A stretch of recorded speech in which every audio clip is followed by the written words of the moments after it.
everyone, my name is Chintala Krishna Vamsi. I am from Hyderabad. I am a recent graduate in computer science stream.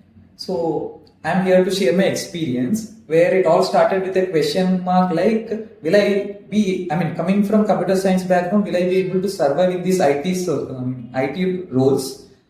Yeah, it all started with this session, and later the very first class which I joined was web technologies, where Sweta ma'am was our faculty. So the ma'am's kindness and teaching procedure helped me to get in detail with the web technologies. And later on, I had even joined core Java from Pawan sir, where sir's peak detailing in the subject gave me much more interest. And later on, I had joined manual testing from Akhil sir. So, to be precisely, it was the morning 7:30 where sir used to work like about 14 to 15 hours. Started advanced Java of Prem sir.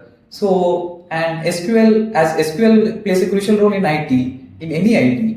Like I had joined Gagandeep and Nandakumar sir, SQL class. So, these all classes combined output was my success.